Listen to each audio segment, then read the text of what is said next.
지난번에 내가 처갓집을 갔는데 장인어른이 주식 투자를 하고 있는데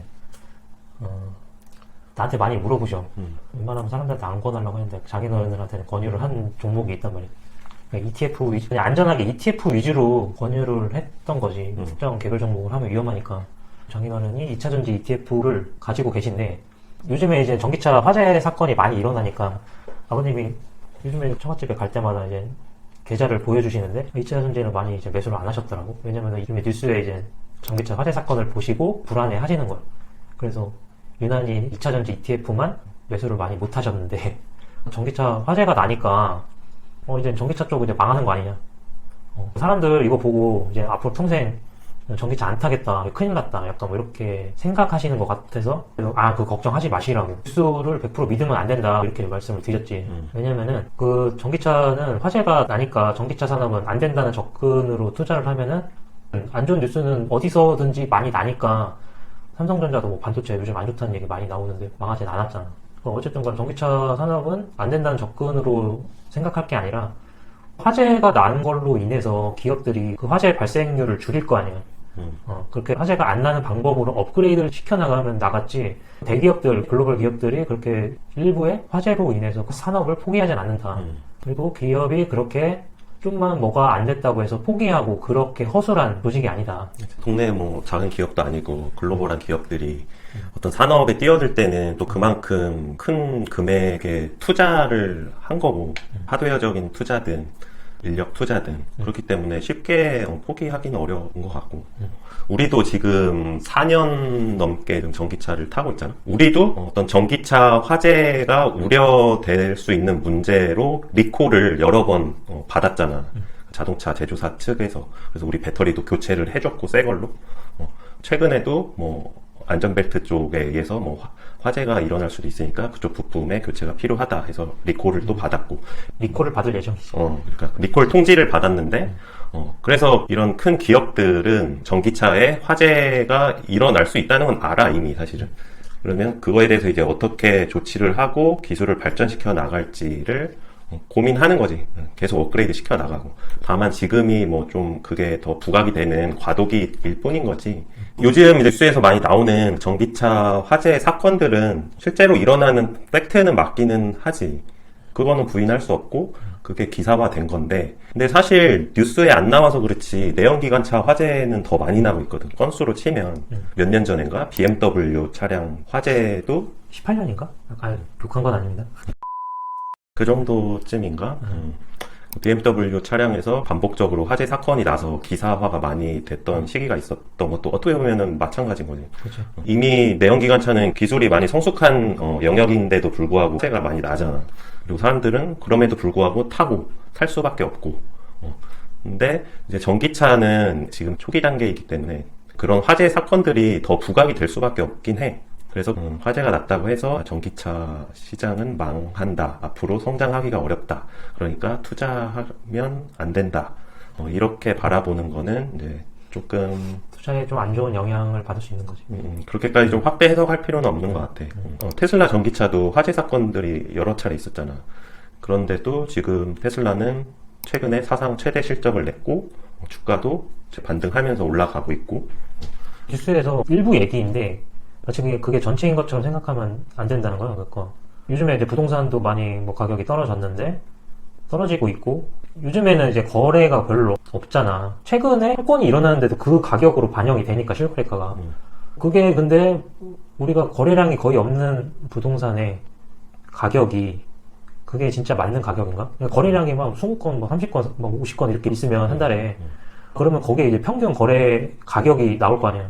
그러면 이 아파트가 이 정도 가격에 팔리고 있구나, 이게 진짜 실거래가구나라고 생각할 수 있는데, 그러니까 특정 한 건에 대해서 그 아파트 가격이 그 가격이다, 그 가격으로 빠졌다라고 하는 게 과연 맞는 얘기인가?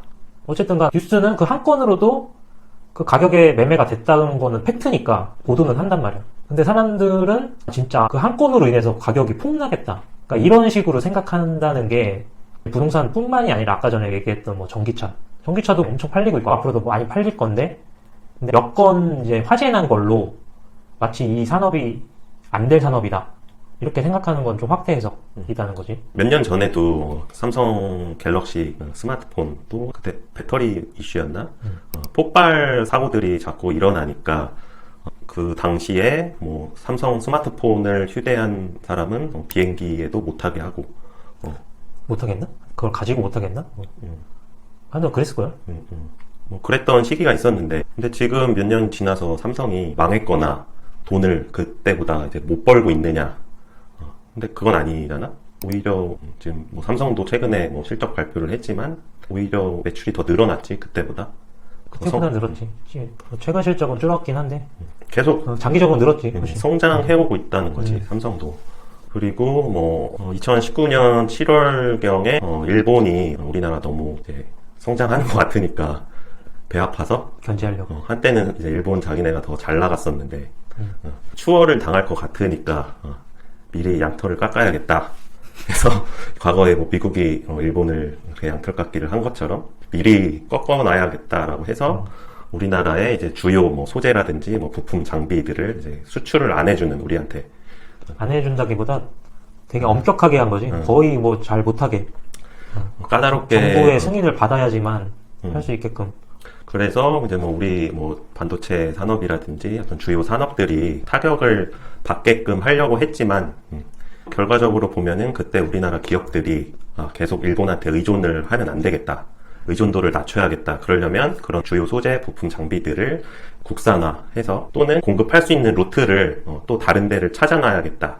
이런 식으로 이제 생존하기 위한 노력을 해서 결국은 지금은 상당 부분을 국산화한 걸로 알고 있고 오히려 일본이 자기네 것 좀 다시 사달라고 하는 우리한테 부탁을 하는 상황까지도 역전이 된 거죠. 어떻게 보면 상황 역전. 그 당시에 일본 그 소재나 부품 기업들도 팔고 싶은데 정부가 규제를 하니까 오히려 한국으로 들어오는 기업도 있는 걸로 알고 있어요. 한국에서 뭐 생산해서 공급하면은 일본 정부의 규제를 안 받을 수도 있으니까. 그러니까 우리나라 입장에서는 어떻게 보면은 아베가 고마운 사람인 거지. 어떻게 보면 백신 한번 놔준 거지. 그런 게 되게 많다는 거야. 그러니까 그때 아베도 그랬고 러시아 우크라이나 전쟁에서도 보면은 푸틴도 뭐 천연가스 가지고 이제 글로벌하게 뭐 자기의 입지를 다지려고 천연가스를 가지고 위협을 했지만 공급 가지고 이제 깡패짓을 하는 거죠.